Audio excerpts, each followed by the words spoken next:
Halo, perkenalkan saya Wulan Mantiri, Solutions Architect Intern di AWS Indonesia selama periode Juni sampai September 2021. Pada kesempatan ini, saya akan membawakan presentasi KP yang berjudul Pembangunan Aplikasi Smart Traffic Lights Web. Sebelumnya, saya ingin mengutarakan bahwa opini di presentasi ini adalah milik saya dan tidak mengekspresikan pandangan maupun opini dari AWS. Untuk agenda presentasi, saya akan mulai dengan pencarian dan profil tempat KP, lalu saya akan menjelaskan hasil pekerjaan serta analisisnya dengan perkuliahan saya, dan saya akan tutup dengan kesimpulan dan saran. Saya akan mulai dengan timeline proses rekrutmen saya di AWS yang dimulai pada tanggal 8 Maret, di mana saya mendaftar melalui laman Amazon Jobs, dan berakhir pada tanggal 13 April, di mana saya mendapat dan menerima internship offer sebagai Solutions Architect Intern atau SA Intern di AWS Indonesia. AWS atau Amazon Web Services sendiri adalah sebuah penyedia layanan berbasis cloud computing, dan AWS Indonesia merupakan cabang AWS yang mengurus manajemen di lingkup Indonesia. Saya ditempatkan di divisi ASEAN PSSA yang bertanggung jawab atas keperluan teknis dari lembaga pemerintahan, pendidikan, kesehatan, dan organisasi nirlaba yang ingin menggunakan cloud dengan AWS. Untuk penjelasan yang lebih spesifik, silakan dilihat di gambar sebelah kanan. Saya diberikan 3 milestones yang harus saya capai, yakni lulus sertifikasi AWS, menyelesaikan essay assessment yang terdiri atas tahap presentasi dan implementasi POC, dan membangun proyek akhir bebas yang dapat dijadikan reusable essay asset yang dapat digunakan kembali di kemudian hari. Saya juga mendapat pekerjaan tambahan, yakni mengembangkan tampilan web dan integrasi API atau sisi front-end dari MVP aplikasi mobile internal. Untuk hasil dari aplikasi mobile ini tidak akan saya tampilkan karena bersifat konfidensial. Untuk milestone pertama adalah lulus sertifikasi AWS. Ini diperlukan sebagai alat ukur untuk melihat kalau saya memiliki modal yang cukup untuk kedua milestone selanjutnya. Saya berhasil mendapatkan sertifikasi AWS SAA dan CCP pada 6 minggu pertama. Untuk milestone kedua adalah essay assessment. Tahap 1 adalah presentasi, di mana saya harus berkomunikasi sesuai dengan AWS messaging, menangani customer objections, dan mendapatkan kepercayaan dari klien.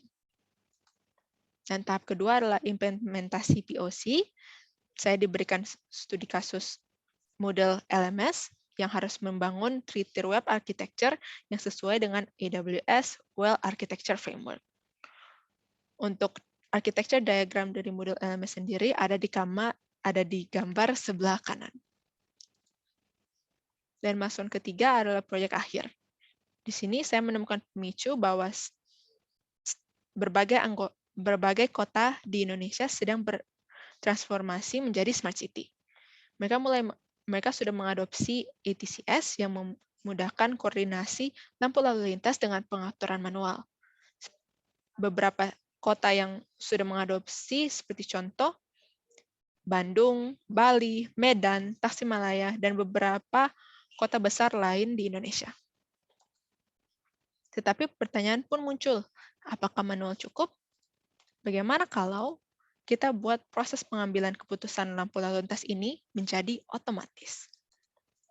Nah, di sini saya perkenalkan proyek akhir saya, Smart Traffic Lights Web, atau disingkat STL Web. STL Web adalah sebuah aplikasi berbasis web yang menyediakan simulasi lampu lalu lintas yang dapat berubah otomatis berdasarkan kepadatan jalan.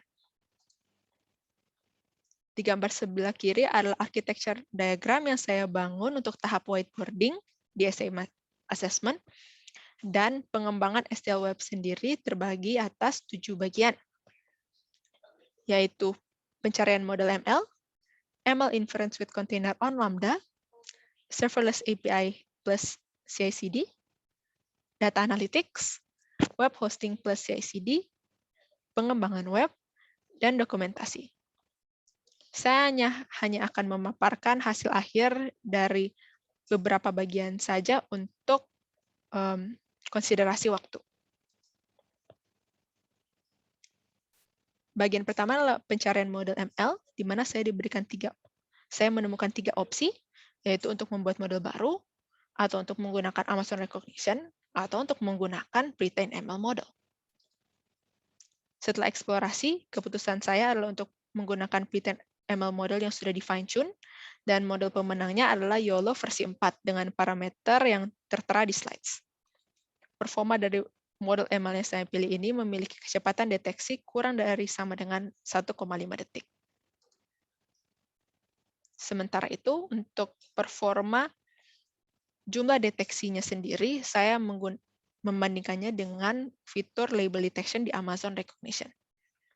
Untuk gambar beresolusi tinggi terlihat bahwa model dapat mendeteksi 26 kendaraan dengan benar, sementara Amazon Recognition hanya dapat mendeteksi 14 kendaraan. Untuk gambar beresolusi rendah adalah 12:5, dan untuk gambar beresolusi rendah dan gelap adalah 10:0. Lalu untuk bagian pengembangan web, ada 4 halaman utama, yaitu halaman About, yang merupakan halaman yang dijumpai pengguna pertama, yang mengandung informasi cara kerja, architecture diagram, dan referensi ke YouTube demo dan GitHub repository. Halaman kedua adalah traffic simulation atau highlight dari STL Web. Halaman ini menyediakan simulasi lampu lalu lintas beserta penjelasan cara kerja tentang apa yang terjadi di belakang layar. Halaman ketiga adalah vehicle detection, di mana pengguna dapat mengetes sendiri model ML dengan sampel citra, lalu akan terlihat jumlah deteksi kendaraan sesuai dengan ML inference. Dan yang keempat adalah halaman Analytics Dashboard yang menyediakan dashboard dari QuickSight sesuai dengan hasil analisis data dari S3. Untuk dokumentasi dapat terlihat di keempat link berikut, di mana ketiga pertama adalah GitHub repository yang mengandung seluruh kode dan setup manual di README. Dan untuk video live demonstration dari STL Web dapat dilihat di YouTube demo link sebagai berikut. Selama pengerjaan kerja praktik, saya menggunakan Agile Development dengan metodologi Scrum, baik untuk tim maupun individual. Dan berikut adalah daftar teknologi yang saya pakai untuk kebutuhan teknis maupun untuk kebutuhan non-teknis. Di sini saya akan mulai menganalisis KP dengan perkuliahan yang dimulai dengan KKP di sebelah kiri dan realisasinya di sebelah kanan. Pertama, saya mendapat pekerjaan tambahan yang tidak termasuk di KKP, yaitu untuk mengembangkan aplikasi mobile internal. Lalu, terdapat pergeseran waktu dalam pengambilan ujian karena ada kendala teknis dalam pengambilan ujian pertama. Dan untuk tahap whiteboarding di essay assessment sudah dipindahkan dan diintegrasikan dalam pembangunan proyek akhir. Saya menemukan 5 mata kuliah yang relevan selama pengerjaan kerja praktik, yaitu perancangan dan pengembangan web, jaringan komputer, sistem cerdas, sains data, dan proyek perangkat lunak. Saya mendapat kesan positif terhadap AWS Indonesia, di mana saya sangat mengapresiasi bahwa saya dapat terbuka untuk bertanya apa saja kepada siapa saja, dan saya selalu mendapat kesempatan baru untuk belajar dari kesalahan. Kesimpulan dari hasil pembelajaran saya, untuk sisi teknis, saya dapat belajar komputasi awan, mendapat ilmu baru, membangun aplikasi secara end-to-end, dan menyiapkan solutions architecture. Untuk dari sisi non-teknis, saya dapat meningkatkan kemampuan berpikir strategis, interpersonal skills, kemampuan bekerja secara mandiri dan efisien, serta berkolaborasi dalam tim.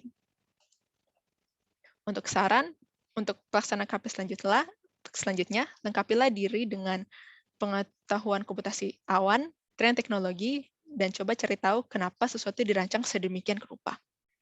Untuk AWS Indonesia, tolong lebih ajak intern dalam pertemuan klien dan kenalkan intern kepada tim yang lebih luas. Dan untuk Fasikom UI, mohon untuk lebih memperkenalkan mahasiswa terhadap konsep dasar komputasi awan dan operasi teknis CI/CD. Sekian presentasi KP dari saya. Terima kasih.